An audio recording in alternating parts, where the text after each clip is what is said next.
I'm Katy Tang from Farella, Braun, and Martel. I'm a land use analyst there and work with CJ, who will introduce himself shortly.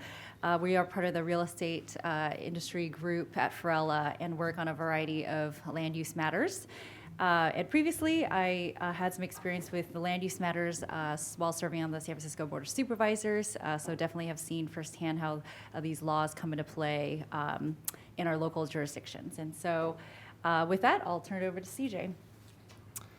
Thanks. Welcome, everyone. My name is CJ Higley. I'm a partner in Farella's Land Use and Real Estate Group. I've been practicing land use and real estate and construction law in California for 17 years, 15 years here in the city. I suspect that few of you really encounter the land use laws in your daily practices, given the sort of the profile of the folks who are attending MCLE Day here today. And so I thank you for attending this more kind of general interest session. And I'm curious for the folks who are here, what it is that led you here. I mean, what it is about land use law that you think pertains to your practice. If anyone would care to offer their thoughts. Feel free to shout out. Yes. Well, I'm general counsel for a land development and construction company, so this is pretty on point. Okay, so it is on right. point. Anyone else who maybe it's not your area of practice currently, and anything in particular you're hoping to learn more about? It's not my area at all, but I just say it's such an important issue. I wanted to learn about it in general, both for the city and for the state. Great. Yeah, I think that's right. I mean, I think that a small handful of us here in the room, or maybe one of us, encounters these in our professional lives on a day-to-day basis. But the reality is that all of us are dealing with this current affordability crisis in one way or another, either because, we all pay rent or the mortgage. Many of us, myself included, I have teenagers, and I look down the road a few years, and I wonder and question whether they'll be able to stay in the area. We also at Farella, and I suspect many of you have had the experience of promising young employees who have left the area, left the state, because they couldn't afford to stay here, or even if they could afford to stay here, they felt like their quality of life might be better somewhere else. And so I think that this is a topic that is relevant to many of us in our personal lives. It's relevant to our organizations in terms of attracting and retaining top talent. And so we thank you for being here. So the general format today, I think we want to get into some of the state legislative responses in particular to the affordability crisis, the housing crisis ongoing here in California. I mean, before we get there, I think, and also in the spirit of continuing education, I'd like to give you a little bit of primer on kind of the legal landscape, the backdrop of land use law here in California, because I think it's very informative actually, and helps to decode how it is that we got to this point in time where we are. And so with that, what is land use law? Well, when people talk about land use law, they're really most often referring to the restrictions and regulations that are imposed by local government entities, cities and counties primarily. And so most of what we'll talk about today, at least in this sort of backdrop portion, before I turn it over to Katy, who will talk about the state legislative responses, is really the local backdrop, the local legal landscape that has for most of say, the last 100 years really governed the way that we make decisions about how to use our land. Now, of course, it's not to say that all land use law is local. We all know that there are existing federal and state regulations and laws, like the Endangered Species Act, for instance, or the Clean Water Act, that do affect decisions about how we use our land. But in general, when people come to Farella seeking a land use lawyer, they're looking for someone who understands the local jurisdiction, who understands the local laws. And so when we talk about land use law, we're really talking about local ordinances that constrain the use of land.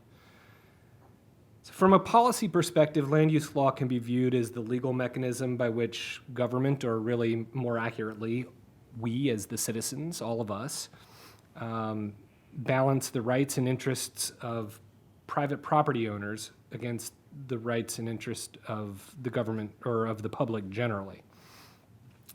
And this tension between the private market and the public interest is really where the rubber hits the road in the current policy debate around affordability. And I think as we, as we continue to talk about this, you'll understand what I mean.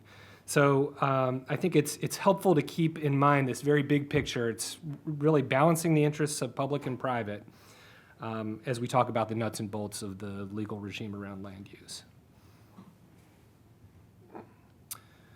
So the legal basis and authority for nearly all local land use regulation is what we refer to as the police power of a city or a local city or county to protect the public health, safety, and welfare of its residents.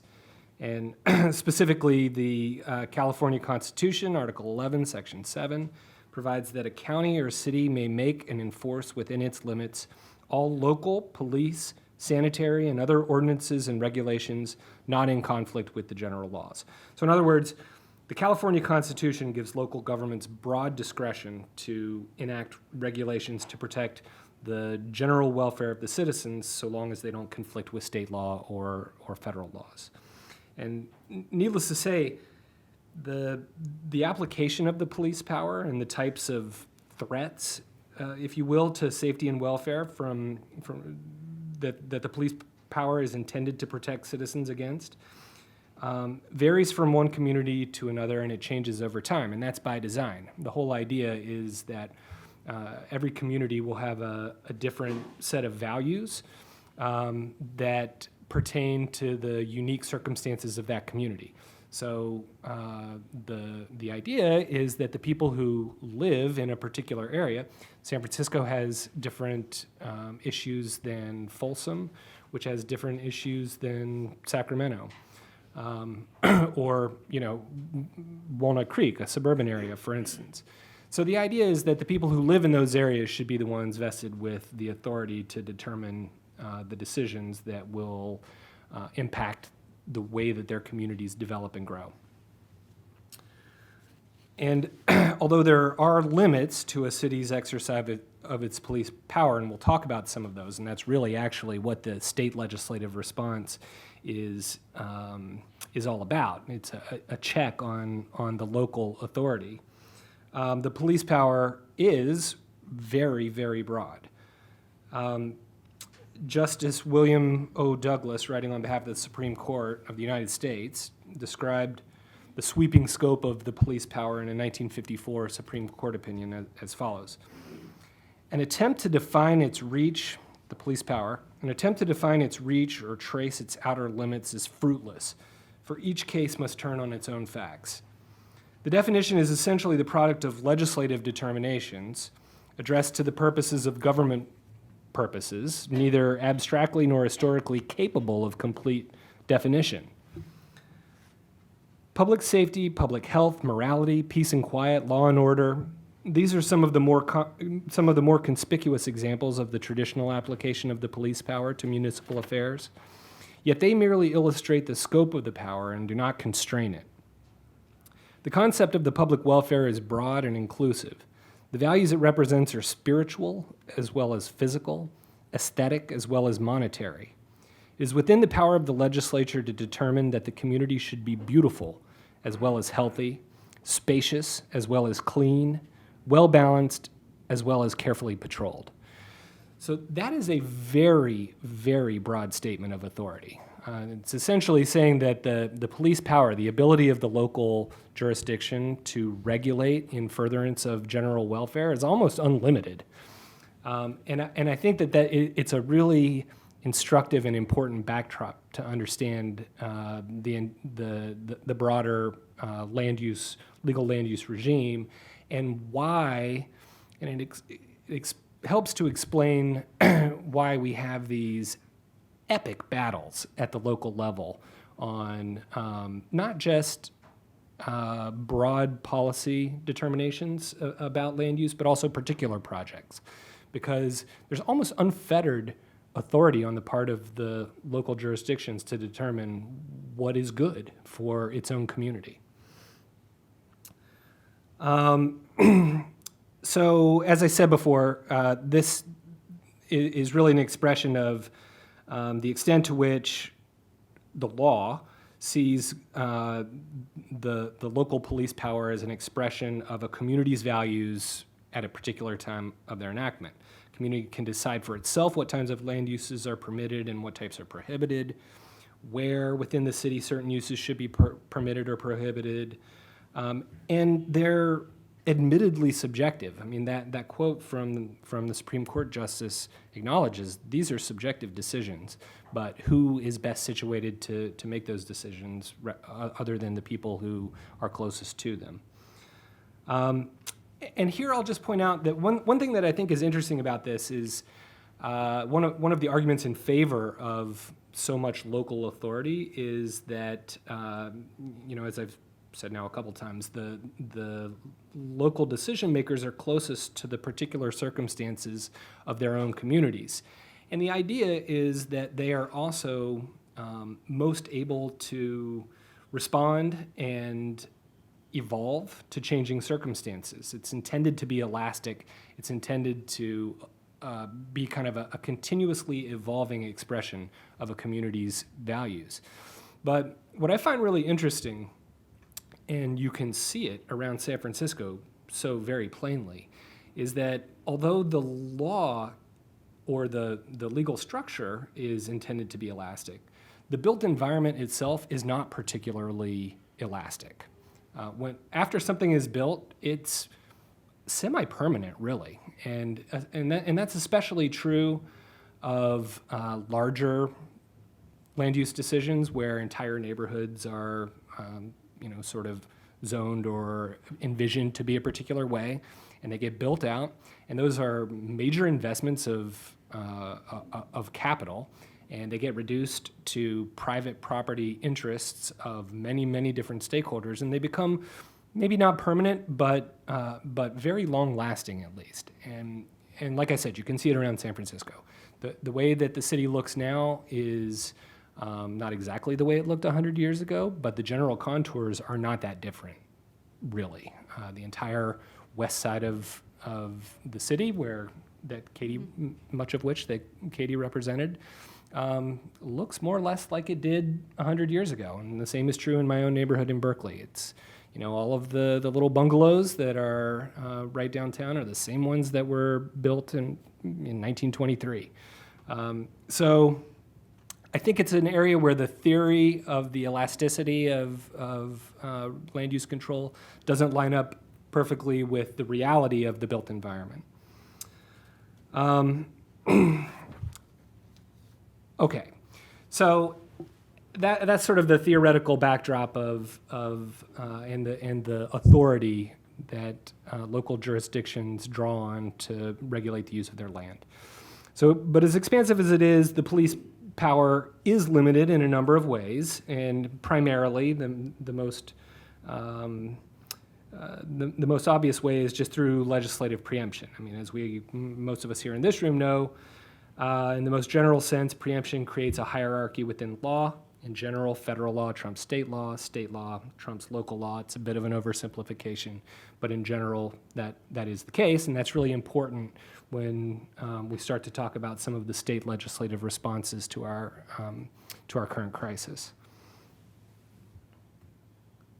So in California, the state law, California Government Code, does set forth a number of requirements related to land use that cities and counties must follow. Many of these state law requirements are intended to establish a general framework for the administration of local land use decisions.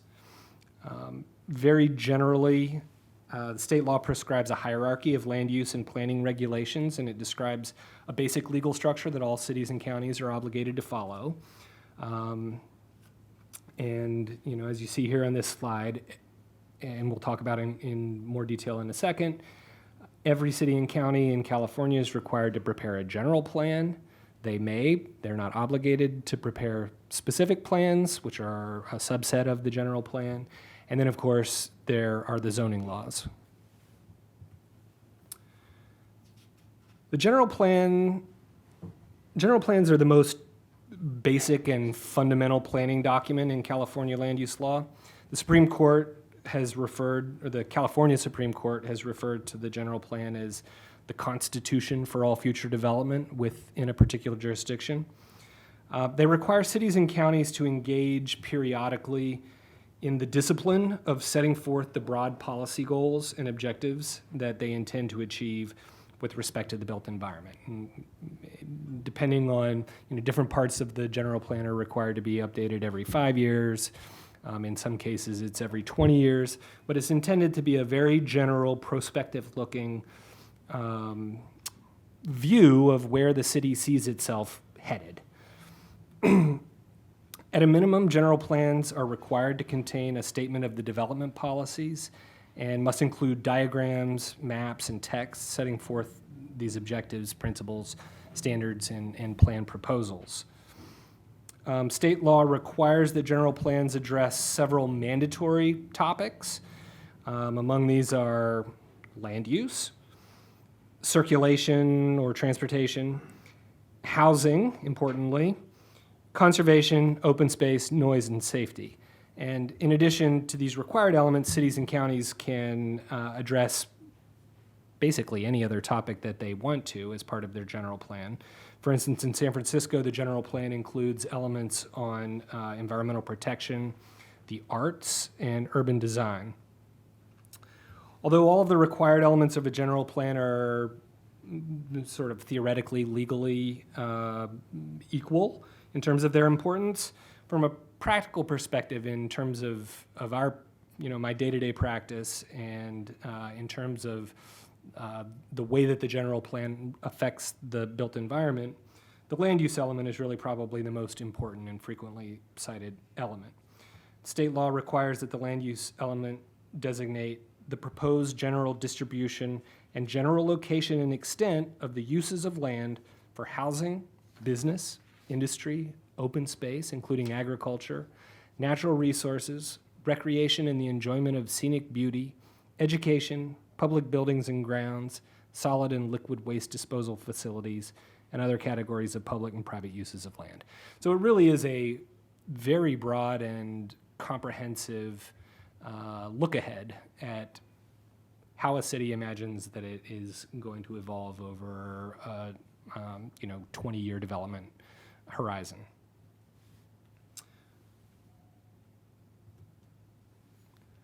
Specific plans are, as I said before, sort of a subset of a general plan.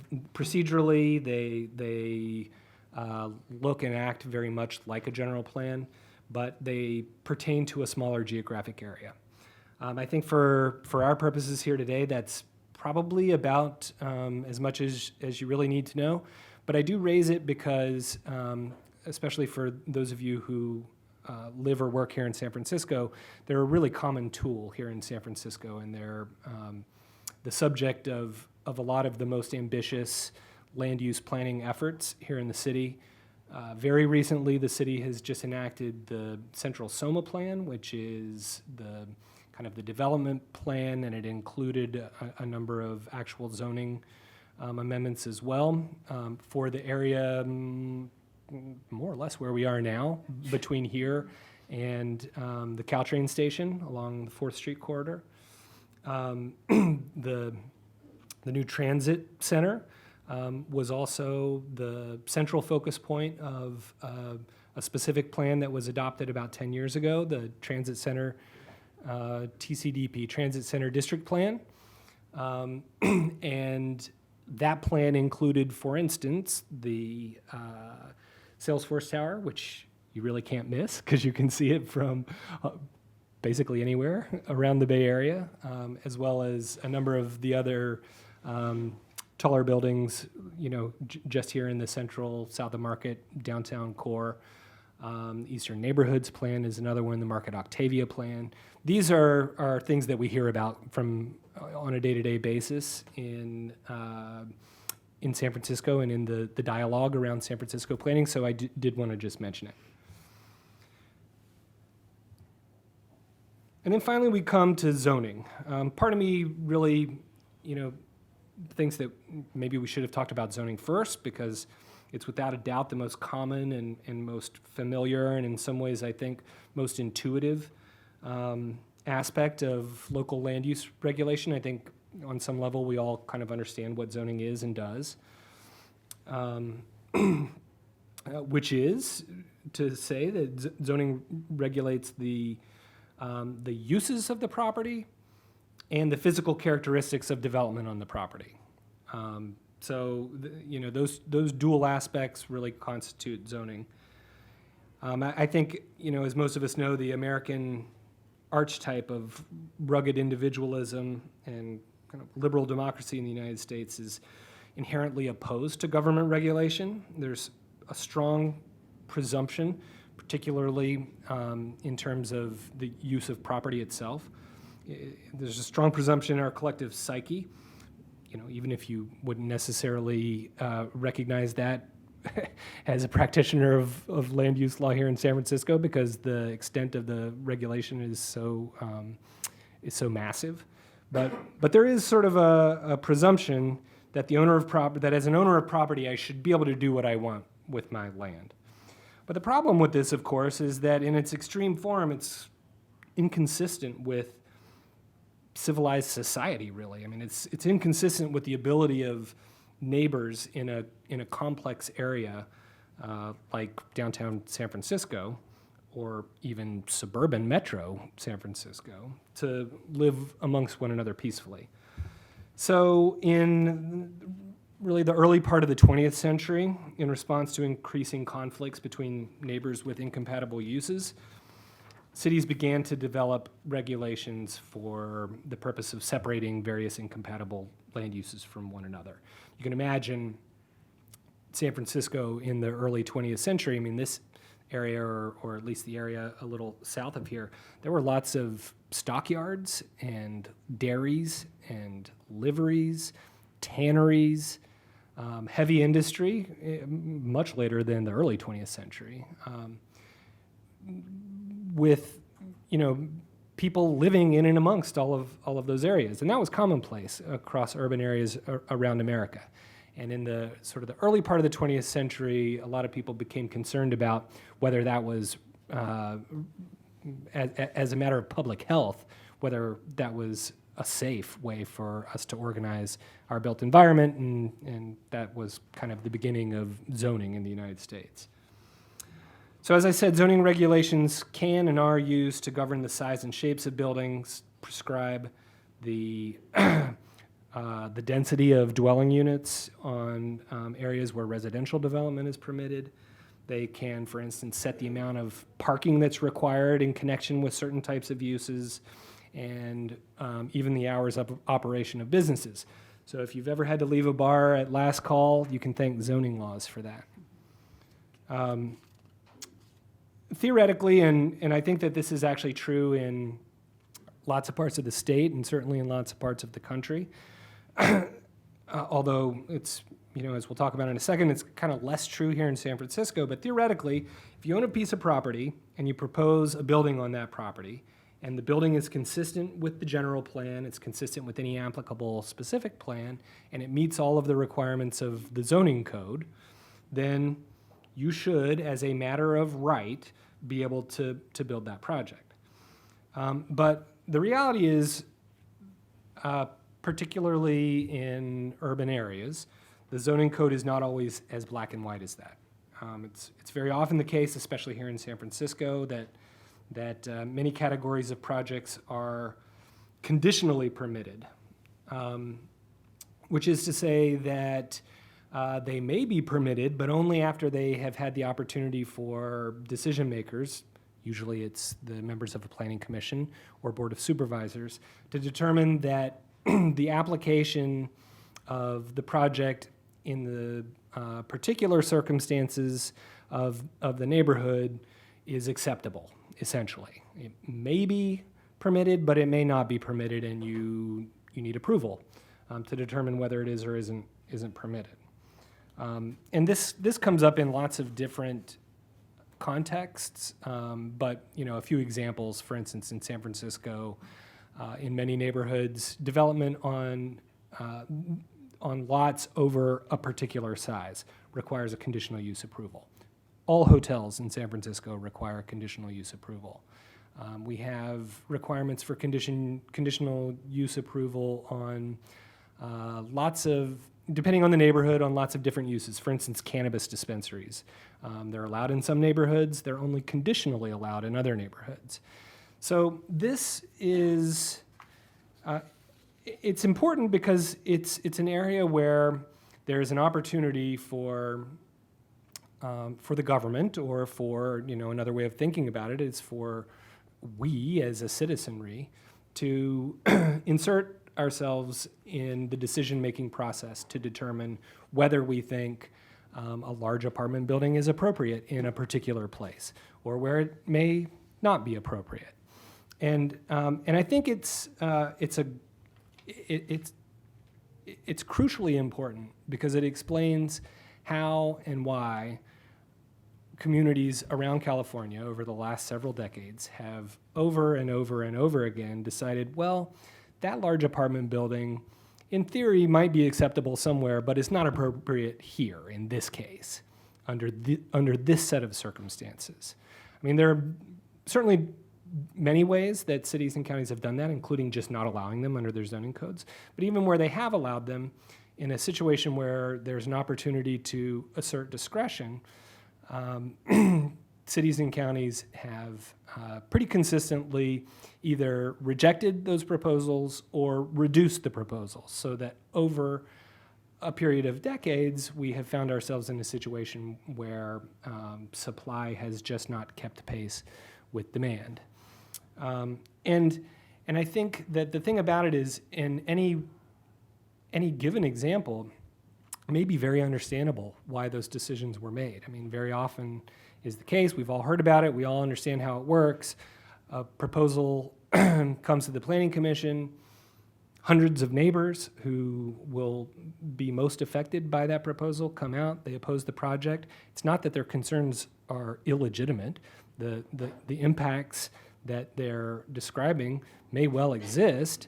And as an expression of that community's values, the Planning Commission takes their concerns into account and says, okay, we have the discretion to deny or approve your project. We're willing to approve it, but only if you reduce it by 2 stories, move the setbacks 15 feet or 20 feet away from your neighbor, and on and on and on. And over a period of years, there's been sort of a death by 1,000 cuts, where we just have not been able to produce the number of units that we have needed to produce in order to keep up with the job growth and with the number of people moving into California. So I just want to briefly mention one other thing. I would be remiss if I didn't just remark on the impact that the California Environmental Quality Act has had on the ability of developers in the state to produce housing. We could, and people certainly do, spend multiple days talking about CEQA. It's a very complex state statute, but fundamentally it requires, whenever there is a discretionary approval, whenever the government is exercising discretion to reject or deny a permit, then that triggers the requirement to comply with CEQA. And essentially what CEQA requires is that that the local agency disclose the impacts to the environment of a particular proposal. And so that involves various levels of environmental review, which I won't necessarily get into, but it it includes the requirement to prepare, for instance, a transportation study that discloses the traffic generation impacts, things like air quality, greenhouse gases, a number of different. You can imagine in more suburban or rural contexts, there's a requirement for biological evaluations to determine what impacts the development would have on endangered species, for instance. But I raise it here primarily just similar to the conditional use requirement to say that it's, well, for two reasons, really.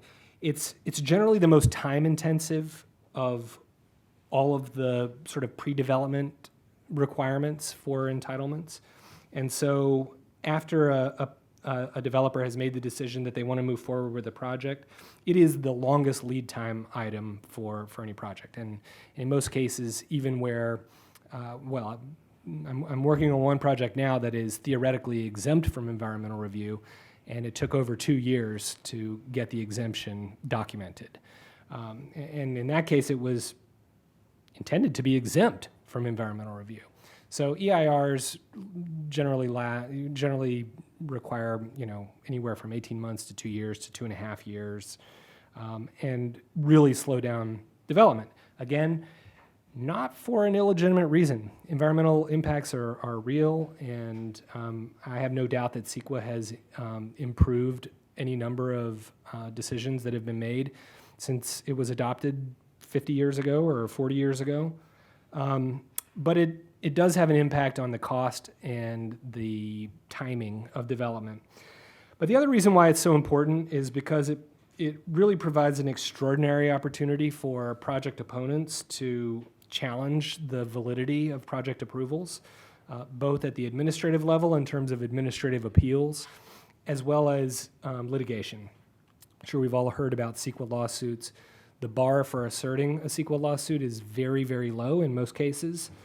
What you see when you have been doing this for any period of time is that many of the litigants, not always, but often their concern is not primarily the impacts that the project has on the environment, but you get claims from competitors of the project proponents. You get claims from labor unions, for instance, whose workers will be affected by the projects. Neighbors, of course, who have a more direct interest in the project, whether they actually care about the air quality impacts or not, probably less so than the sort of direct impacts of living next to a new apartment building. But it's important because it is another lever in the ability of project opponents to kind of either stop or slow down development. And similar to the dynamic that I described in conditional use, the exercise of discretion around a conditional use application, in any given project, they may be understandable, but in the aggregate, over a course of many years, they have really diminished the amount of housing that we've been able to produce in California. And so with that, I'm going to turn it over to my colleague. I hope that was a useful legal backdrop for understanding the various ways that we have really underproduced consistently housing here in California over many, many years now. All right, and hopefully everyone's memorized that chart Yeah. timeline. There will be a quiz. If you don't mind just pressing the button. So as CJ, one of his last notes was about how some of these local sort of approvals can really involve quite a few of the community members. I think that's also where it's very interesting to think about state and local law and how they interact with each other, how they intersect, and how really I think that this is really a timely conversation. We feel that there has been a huge recognition and movement at the state level, and the state legislature in particular, to really come up with bills and solutions to help move projects forward, housing projects in particular. And so, you know, surely I have spent many hours listening on public comment from neighbors and community organizations and so forth who have, you know, opposed projects, again, whether it was really CEQA related or not. And I think that I have seen firsthand how a lot of these state laws that have been proposed, and especially this last legislative session, I think will be incredibly helpful for moving projects along. So on the other hand, though, although state law I think can be very helpful, I think there is, of course, you all know, we all probably live in different parts of California, that not every jurisdiction is the same, right? And so as CJ mentioned, you know, San Francisco is very different from, you know, even Berkeley, or how they do things in Palo Alto, or even South San Francisco. And so although state law as an overarching factor can be very helpful, it obviously is not a one-size-fits-all solution to the housing challenge. But however, with this housing crisis, I think we have felt that a lot of the legislators are finally recognizing that there actually is a crisis. Even that, I think, was a challenge several years ago.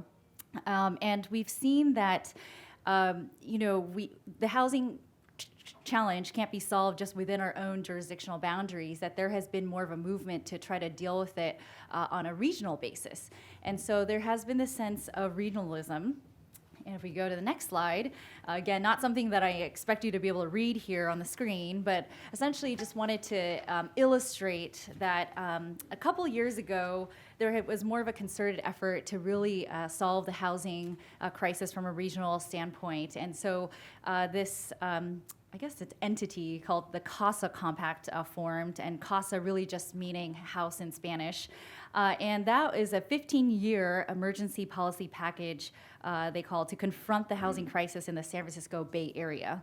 And this was actually a really, I think, important, not just a document, it's really, I think, an action and strategy plan that brought together, so the Metropolitan Transportation Commission and the Association of Bay Area Governments really convened a really broad group of stakeholders involving the labor community, major employers, so the business community, government officials, social equity advocates, community members, developers, for-profit, as well as nonprofit, to really come together to brainstorm ideas for how it is that we're going to solve this housing challenge together collectively. And I think that this is the first time we've seen such a broad coalition come together to work out these solutions. And they were really trying to focus on 3 Ps. So the first one being production, meaning production of housing. Secondly, protection, so protecting tenants. I know that as we talk about housing production, there's oftentimes it's coupled with a fear that we're going to displace tenants who are living in existing housing. And then thirdly, preservation. So preservation of housing, such as you know, affordable units that they don't want to take off the market, or rehabbing existing units. So the 3 Ps are what this Casa Compact has focused on.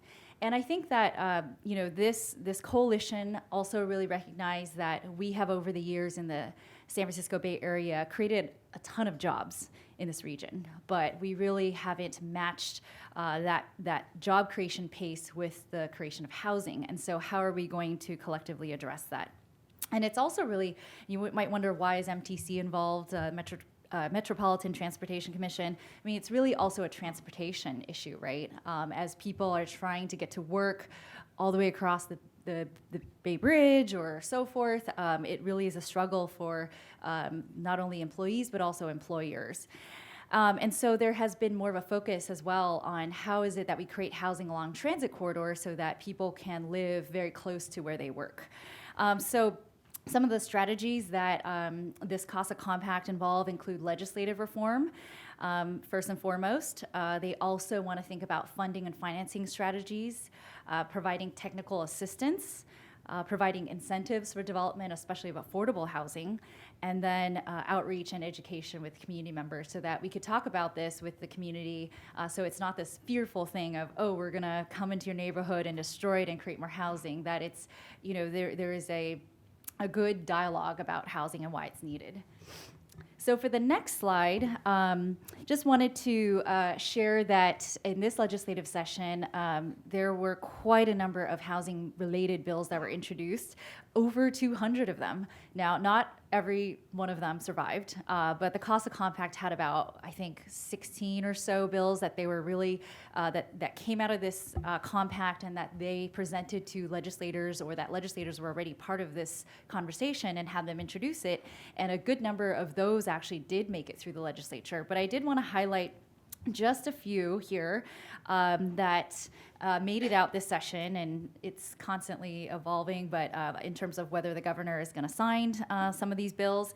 But just for example, and why this is so significant, I think, in our minds is that because there's such a huge recognition on the housing challenge statewide, some of these bills I feel would probably not have passed the legislature even 5 years ago. But today they passed, and some of them overwhelmingly, and so I think that's something that's noteworthy. So SB 330, which was introduced by Senator Skinner, the Housing Crisis Act of 2019, for example, and first of all, I'll point out a lot of these bills had compromises, so they're not exactly what the authors originally intended. It builds on the Housing Accountability Act, which basically, the idea behind this bill was that if you satisfy all the general plan, the zoning, and other objective, not objectionable, objective zoning standards, then your project must be approved unless a local agency makes specified written findings based on a preponderance of the evidence in the record that the project is inconsistent with the jurisdiction zoning ordinance and general plan. And so Senator Skinner was trying to build on that, and this bill actually says that up until January 1st, 2025, that a project, if it meets all of those requirements that I just stated, shouldn't have more than 5 public hearings on a project, and that after that 5th one, there needs to be a decision on whether that project can move forward or not. And also requiring that local agencies be very clear about what the application requirements are for that particular project and to publish it so that everyone's, again, very clear on what is required of them. Yeah, and I just want to chime in here because I think it fits so well with what I was trying to describe in my portion of the presentation, which is to say that this bill very expressly is intended to limit the local jurisdiction's exercise of discretion. It wants to try as much as possible to make the land use laws objective rather than subjective, and limit the local jurisdiction's ability to kind of play in that area of discretionary subjectivity. Mm-hmm. And the next one, AB 68, introduced by Assemblymember Tang, who is from San Francisco, focused on accessory dwelling units. Again, maybe 5-10 years ago, I wouldn't have imagined that there's be so much attention focused on ADUs, especially at the state level. But his bill, which also coupled with AB 881 from Assemblymember Bloom, really is trying to make the ADU approval process more ministerial, prohibiting local agencies from introducing additional requirements that might hinder the creation of accessory dwelling units. And also trying to ensure that these approvals occur within 60 days of a completed application being received by local agencies. So we're seeing more and more in these state laws being proposed around housing, a timeline attached to project approvals, which I think certainty is always something developers look for, and I think that's really important. And I think that timelines have also been historically very difficult to pass in the form of a law. So it is very interesting that some of these are making it through. AB 1482, introduced by Assemblymember David Chu, has to do with tenant protections. And again, this is something that is quite significant. One is that it extends, up through January of 2030, for tenants, just cause eviction protections. This is for any tenant who has lived in a unit for 12 consecutive months lawfully, that an owner cannot evict the tenant unless it was for just cause eviction. And then there are other requirements that go into that, and other exceptions too. So for example, single-family homes that are owner-occupied are exempt from this, as well as new housing created in the last 15 years. But this is significant because only about, I think, 15 or so jurisdictions in California have the just cause eviction protections for tenants. And so this bill would actually extend that protection to millions and millions of renters statewide. And this bill, before I go on to the next part, is also significant because, as we talked about the Casa Compact, really there was that concerted effort to not only produce housing, but also to protect tenants. And so this bill was one key part of that, the 3 Ps. However, this one made it through, but production side didn't really get through. And so the other part of this Tenant Protection Act has to do with rent increases. And again, through January 2030, an owner cannot, over the course of a 12-month period, increase the rent for a dwelling unit by more than 5% plus the percentage change in cost of living, or 10%, whichever is lower. And also an owner cannot increase that rent more than 1 time in a 12-month period. So, you know, I remember Assemblymember Chu talking about this as more of an anti-gouging bill. I know it was very difficult to get this passed through the legislature. And of course, we could go to much greater detail on this one. But it is significant because of, again, the tenant protection side of the Casa Compact. And do you want to, is it about this bill specifically? Yes. Yeah, I was just curious, if a condo owner, if you're living in a condo owner's unit and they decide they want to move back into the unit, is that not considered just cause, and does that mean they would have to basically buy you out in order to do something like that?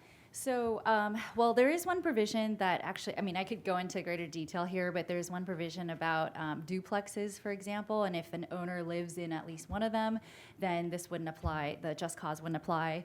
But if you're moving back and you hadn't, so no one was living in that particular unit, is that the scenario you're?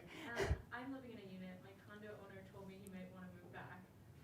I've lived in the unit for more than 12 months. Does that mean under this new legislation, he wouldn't have the right to move back in the apartment and kick me out? Oh, he would have the right to move back. The just cause protections are more so to say that when an owner is asking a tenant to leave, that there have to be a specified list of reasons for why they're leaving, either just cause or that would be a without just cause eviction if an owner is moving back. And so, so it's actually just a bunch of disclosure requirements that would have to be provided to the tenants, and also, depending on your jurisdiction, there might be, so for example, in San Francisco, you'd have to pay relocation fees. This one also does have 2 options that the owner would have to provide to you. So either they would have to pay for your last month's rent, or the equivalent of a last month's rent, or waive that last month's rent for you. So again, there's quite a bit of detail that I'm happy to chat with you about afterwards. And then the next one is AB 1485, which was introduced by Assemblymember Wicks. And how are we doing on timing? How are we doing? We're fine. Okay. And so this one actually builds upon another state bill that had passed SB 35 previously.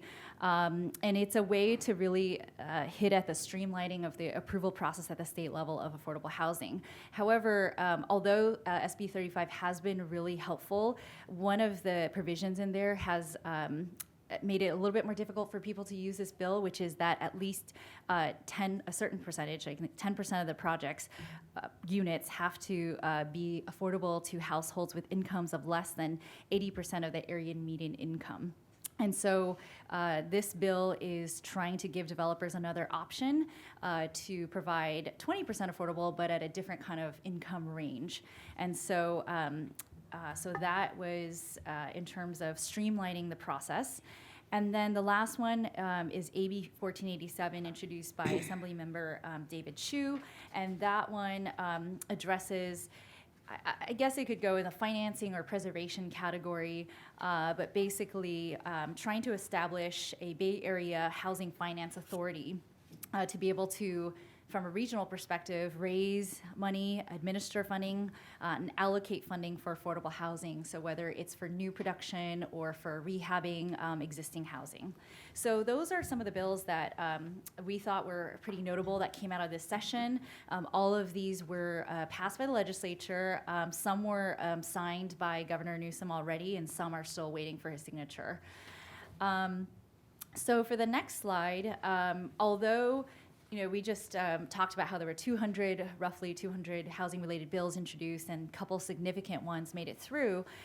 We did also want to mention that in a past legislative session, as well as this current one, there were still some bills that weren't able to make it through. So both of them were introduced by Senator Scott Wiener, also who represented, and my former colleague here in San Francisco, SB 827, for example. The concept of really kind of by-right housing, I suppose, if you want to call it that, and encouraging housing to take place along a transit-rich corridor. So, for example, within a 1/2 mile radius of a major transit stop, or 1/4 mile radius of a stop on a high-quality bus corridor. And I can't tell you how many people came out for this discussion, even at the local level, as we were talking about this bill, again, in San Francisco, but also at the statewide level. And eventually it was not able to make it through the legislature. And so that was something that was, yeah. And again, here it's notable that the primary argument against adoption of this bill was that it would take local authority away, that it would take the local land use authority from the local jurisdictions and give it to the state. And lots of jurisdictions around the state, including San Francisco, adopted resolutions in opposition to this bill, both to SB 827 and to its sort of SB 827 2.0, which is SB 50, precisely because it would take away that local land use authority. So there certainly, while we've seen movement around the state's willingness to constrain local land use authority, there is a limit to that, and it expressed itself in these bills. Right, so then SB 50, as CJ mentioned, is sort of the 2.0 version. However, it actually became a 2-year bill this legislative session. I didn't even know that could happen. So basically, some of the members of the legislature weren't ready to vote on it. But at least what was an improvement in my mind was that it wasn't killed this year. It's just that they're going to take it up next legislative session. But it was very similar in concept in terms of trying to provide or incentivize creation of housing along transit corridors by providing development bonuses or waivers for certain standards related to density or parking or height, amongst other things. But of course, every time we talk about density or height, neighbors get really nervous about that. So those are 2 bills that we wanted to highlight that haven't quite made it across the finish line yet, or one definitely did not. And then next slide, as we mentioned earlier, there are some state laws that are really making a difference. We see in our work that in order to bypass some of that local process, and that discretionary ability for local lawmakers to weigh in on projects, that bills like SB 35, as well as the state density bonus law, and those links to both of those laws are available on the website for today's MCLE program, that they have really been helping project sponsors get through to build projects. We see consistently people are applying under the state density bonus law, for example, which if you provide a certain percentage of affordable housing, whether it's for a rental project or for ownership, that you get maybe 2 stories above existing height limits, you get some waivers and concessions from certain standards that apply, like height, or not height, but other things like rear yard setback and so forth. So all that to say that although there is this very difficult balancing act that we all have to play between the state and local regulations and state interests versus local interests and wanting to help keep neighbors feeling, I guess you hear the words thrown around a lot that they want to preserve the community character, neighborhood character. It is a very difficult juggling act, but we will continue to stay interested, engaged, and on what is happening at the state level in tandem with local regulations. All right, so I think with that, we are done with our presentation, and if you have any questions, we'll be around. I guess, yes. Thanks, So everyone. thank you so much.